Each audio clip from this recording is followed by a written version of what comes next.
Oi, gente, este é mais um Pílula de Fé. Que bom estarmos aqui sempre para falarmos um pouquinho da Palavra de Deus, ainda aqui nesse tempo curto, mas de muito proveito, né? Quando se trata então da Palavra de Deus. Eu peço a você então que compartilhe este vídeo com o maior número de pessoas, abençoando alguém. Eu sei que você tem alguém para abençoar, tá bom? Fique aqui com as minhas redes sociais, porque agora então é o momento da Pílula de Fé.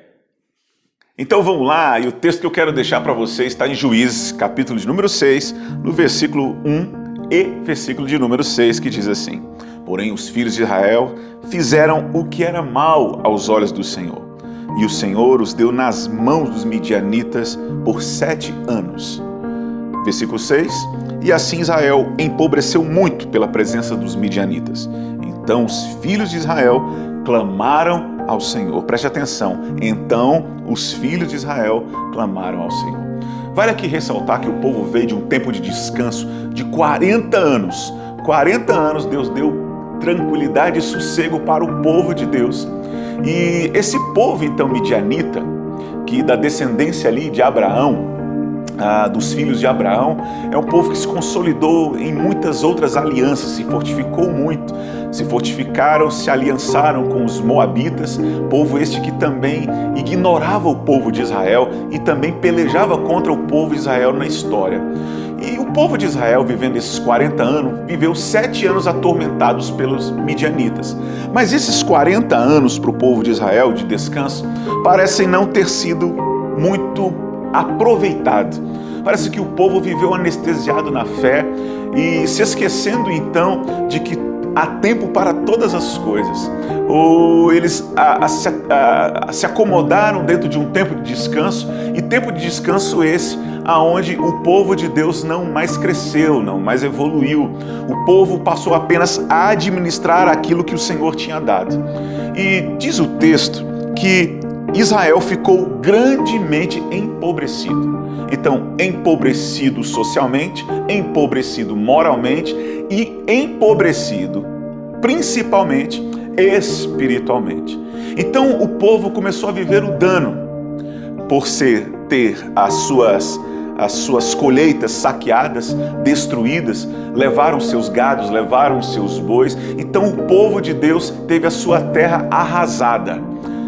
O povo de Deus, povo este que tem história, que tinha legado, recentemente vindo de tantas conquistas com Josué, agora o povo perde em parte a sua essência na história daquilo que fora construído. Fora construído um legado de história, de batalhas. Todo mundo sabia quem era o Deus daquele povo, mas o povo então se perdeu no seu tempo de descanso. O povo então se perdeu no seu tempo de refúgio. Escolheram um lugar para ficar, não é? E ali pararam, como que se agora estivessem imunes das guerras e das lutas. E esses 7 anos foram terríveis para o povo de Deus. Tanto é que no texto diz que o povo de Deus começou a morar em covas, em cavernas. Um povo de Deus esse que morava em tendas, que tinha a liberdade de viver, não é? A sua vida nesses 40 anos, agora 7 anos vivem aprisionados, com medo. Então o povo de Deus perdeu a sua referência. Agora, por que o povo de Deus ficou tão empobrecido? Porque nesse tempo de descanso, ou seja, parecia um estado de aposentadoria da fé, não é? Eles perderam o foco. Eles então tiveram um descanso demasiado acomodado. O tempo não foi aproveitado para o crescimento. A história dos pais não serviu como legado para que, a partir de então, na sua história, algo fosse mais acrescentado, não é? Trazer da essência daquilo que os pais viveram para os filhos, não. A história dos pais se tornou somente um conto. A ausência de lutas enfraqueceu o povo, porque o povo só aprendeu a descansar. E esse povo, na ausência das guerras, começaram a cuidar somente de animais, de bois, né? Arar a terra, viraram então agricultores. Essa geração se tornou uma geração de agricultores. E essa geração foi arrasada pelos midianitas, porque no tempo de descanso não usaram o tempo que tinham para então continuar administrando bem aquilo que Deus dera. O povo se acomodou. Mas no versículo 6 diz assim: então clamaram ao Senhor. Então eles lembraram, depois de 7 anos, em buscar o socorro em Deus. 7 anos depois de tanta tormenta, eles lembraram então de orar e falar com Deus. E Deus então se manifesta dizendo: eu sou o Deus eu sou o Deus de vossos pais, eu tirei vocês do Egito. E Deus começa a falar ali, a usar um anjo debaixo de um carvalho. E então Gideão, ouvindo isso, disse: ó Senhor, mas onde é que estava o Senhor? Nós sabemos de todas essas histórias, mas cadê os milagres? Ou seja, Gideão é o reflexo da história daquele tempo, desse novo tempo que Israel estava vivendo. Então as histórias ficaram para trás, os guerreiros ficaram para trás, e agora esta geração precisa aprender a ressignificar a sua vida, a trazer a história de volta como povo de Deus conquistador. E aí então Deus diz: Gideão, eu serei contigo, valente e valoroso, homem, se põe de pé, e assim eu serei contigo, e a tua mão ferirá a muitos. Gideão então diz: ah Senhor, quem sou eu? Eu sou o menor da minha casa, a casa de Manassés. Quem sou eu para fazer alguma coisa dessa? E Deus, mais uma vez, então ele vai confirmar o que disse: Gideão, eu sou contigo. Então, queridos, esse texto, Deus nos ensina acerca de que nos momentos de descanso a gente não pode baixar a guarda. Nós temos que estar com as nossas espadas, porque a ausência de guerra nos faz perder os armamentos, nos faz baixar a guarda, e dessa forma nós ficamos então desprovidos das armas e disponíveis para sermos atacados pelos nossos inimigos. Ficamos desprovidos de Deus, desprovidos das nossas armas e nos tornamos alvos fáceis diante dos nossos inimigos.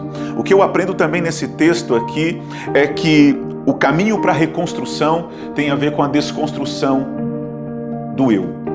Eles tiveram que desconstruir então esse tempo de 40 anos para trazer de volta, reviver na memória tudo aquilo que Deus fizera nos pais e agora precisava fazer na vida deles. Os pais não conduziram os filhos como guerreiros.